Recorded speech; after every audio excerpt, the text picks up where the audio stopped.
When they were going through a hard time, they just kept calling on Allah. They just kept talking to Allah. They kept crying out to Allah. They made conversation with Allah. Inna kunna min qablu nad'uhu. وَالطُّورِ وَكِتَابٍ مَّسْطُورٍ. Inna kunna min qablu nad'uhu. And before even that, so Allah protected us from the punishment of hell. And we used to be worried about our families. But even much before we were even worried about our families, notice the min qablu this time. There's an extra min. In the previous ayah, 2 ayahs ago, there was qablu without min. But now there's min qablu, which means even before then, and even since the beginning, we were doing something. Nad'uhu. We just kept calling Allah. And this is a summary of their remembrance of their entire life. All these people in Jannah, from all these different centuries, all these different continents, all these different languages, and they all have one thing in common.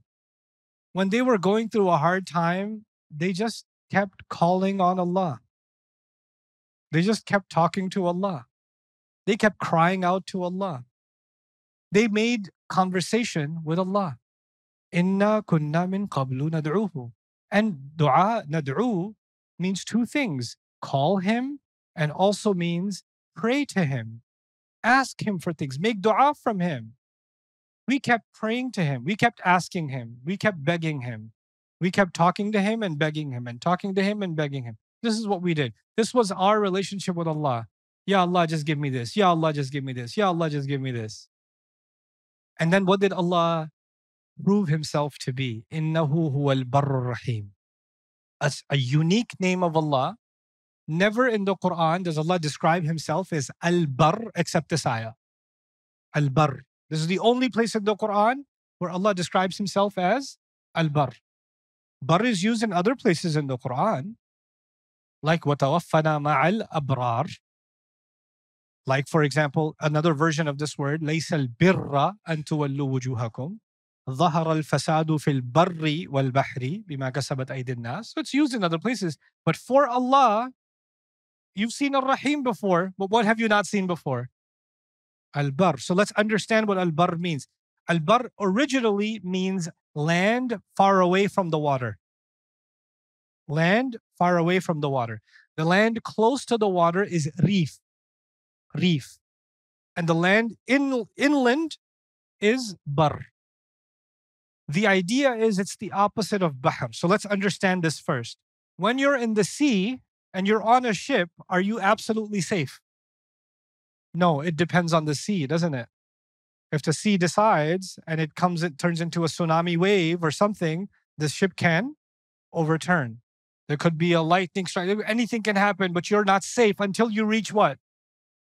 Land. And once you reach land, even the reef area is still dangerous because large waves can come and strike the land. But when will you feel, if you've been out at sea for a long time, where will you feel the safest?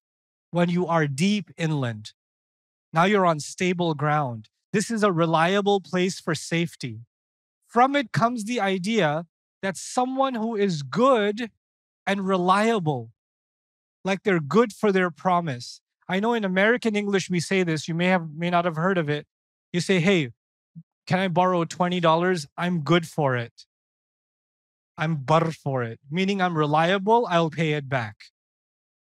Allah is good for His promise, is one of the main implications of the ayah here. In other words, barr actually means good, but good in what sense? Good in being reliable. God is good, God is reliable. We used to call Him and pray to Him and pray to Him and because He is the ultimate one that is good for promises. He fulfills His promise. When He promised something, إِنَّكَ لَا تُخْلِفُ الْمِيعَادِ, you don't break the promise. So that's included inside of this meaning. And not only did He fulfill His promise, He gave me much more than what I even imagined. And that's inside what word? Ar-Rahim.